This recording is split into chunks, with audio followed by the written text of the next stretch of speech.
Assalamualaikum warahmatullahi wabarakatuh. Selamat pagi anak-anakku. Kita lanjut ke pembelajaran geografi bersama Ibu Syara. Kali ini kita belajar wilayah formal dan fungsional.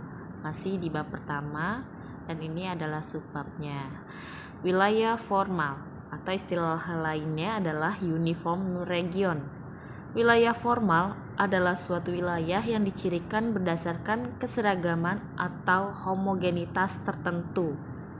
Keseragaman atau kesamaannya seperti keseragaman fisik, baik itu topografi, iklim, dan vegetasi. Contohnya, wilayah pegunungan kapur, wilayah dataran rendah, daerah iklim kutub, kawasan pantai. Yang kedua, keseragaman ekonomi. Contohnya wilayah industri tekstil, desa pertanian. Lalu yang ketiga ada keseragaman sosial budaya. Contohnya ada wilayah suku Baduy, suku Batak, atau masyarakat Samin. Seperti itu. Wilayah formal atau uniform region. Ciri-ciri wilayah formal bersifat homogen dalam hal tertentu, bersifat statis, bersifat alamiah, biotik, dan kultural. Yang keempat, kegiatan penduduk relatif sama. Yang kelima, sulit berkembang dan berubah.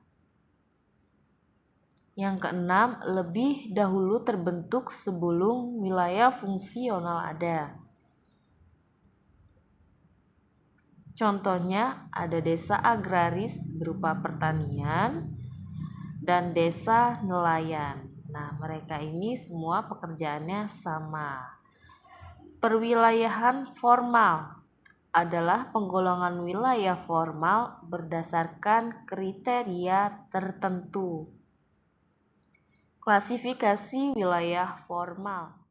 Yang pertama ada spesifik region. Yang kedua ada generik region. Yang ketiga uniform region. 1. Wilayah spesifik atau spesifik region adalah wilayah menurut ciri-ciri geografi yang khusus dan merupakan daerah yang tunggal. Contohnya 1. Desa Kerajinan Gerabah, wilayah tunggal penghasil gerabah. Yang kedua ada wilayah penghasil garam, wilayah pantai yang kering dan panasnya cukup. Yang ketiga Asia Tenggara, daerah tunggal dengan ciri geografi khusus seperti lokasinya, penduduknya, adat istiadat, serta bahasanya. Yang keempat daerah penangkapan udang laut. Perwilayahan formal yang kedua ada wilayah jenis generik atau region.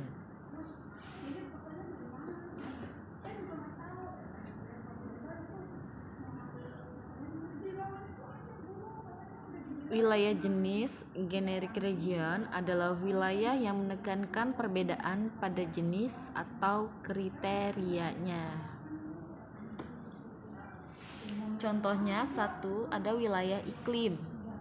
Wilayah iklim kutub, tropis, dan lain-lain. Yang kedua wilayah vegetasi, kawasan tropis, sabana, stepa, dan lain sebagainya.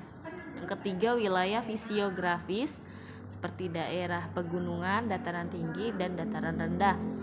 Yang keempat wilayah tambang, ada daerah penghasil minyak dan timah dan lain sebagainya. Dan ini merupakan salah satu tadi contohnya, yaitu kutub ya. Terus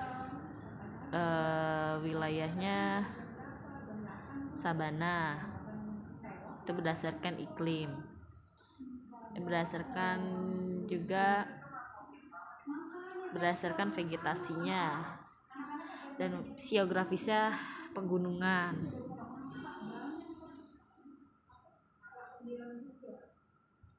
Kita lanjut.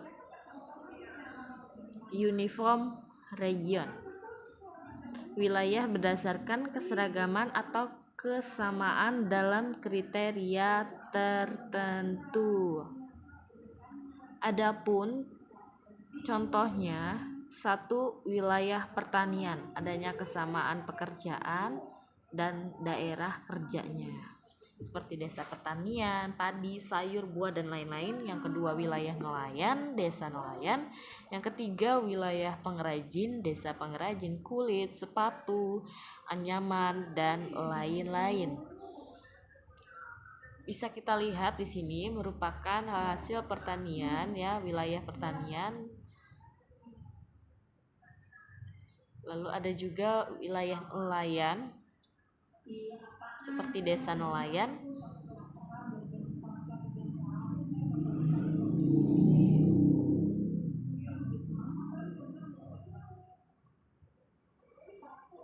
Karena desa nelayan itu berada tepatnya di daerah laut atau pantai, makanya dinamakan daerah nelayan. Lalu ada wilayah fungsional, kita masuk ke selanjutnya, atau istilah lainnya nodal region.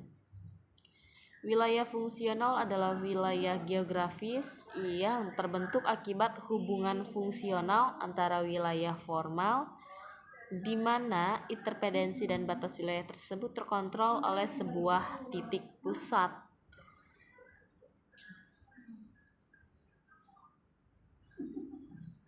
Ciri-ciri wilayah fungsional: yang 1, bersifat heterogon. Yang kedua, adanya titik pusat, sentralisasi. Yang ketiga, dinamis. Yang keempat, terbentuk dari aktivitas manusia. Yang kelima, mempunyai tujuan seperti politik, ekonomi, sosial, mitigasi bencana, dan terbentuk setelah atau sekitar wilayah formal. Seperti itu, ya.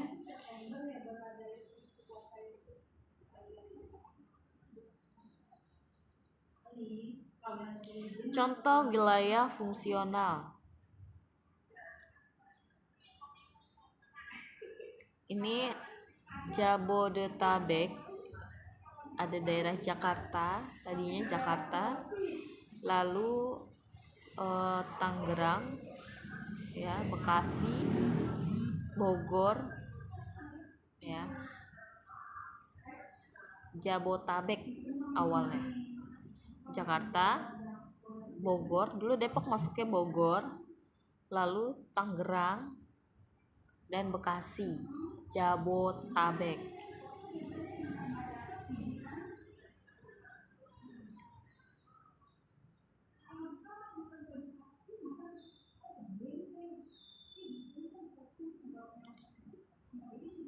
Pusat bisnis Semarang. Nah, ini pusat bisnis Semarang ini merupakan daerah sentralnya, daerah utamanya dalam pusat perbisnisan di daerah Semarang.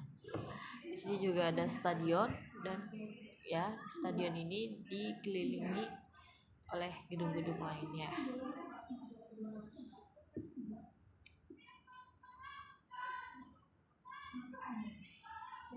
Dan banyaknya permukiman yang mengitarinya. Jadi yang menjadi pusat bisnis itu sendiri adalah stadion itu sendiri, ya, daerah Semarang. Dan banyak juga yang daerah sekitarnya seperti gedung-gedung besar. Ini merupakan pusat sentral yang ada di daerah Semarang.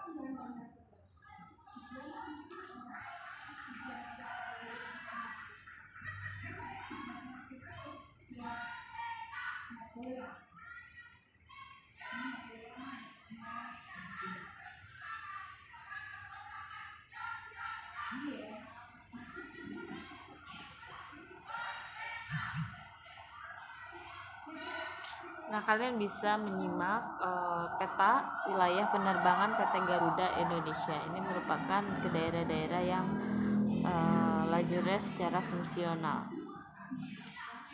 Ya, di sini banyak titik-titik jalur penerbangan dari Jakarta menuju ke seluruh bagian Nusantara, ya, dari Sabang sampai Merauke.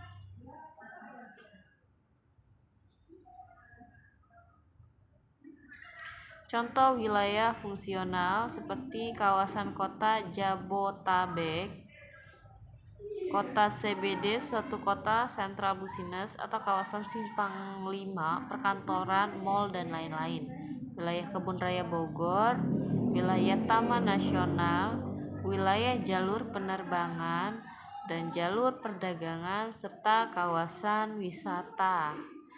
Baik, sekian, terima kasih pelajaran saya berikan. Semoga bermanfaat. Nanti kita lanjut ke materi selanjutnya.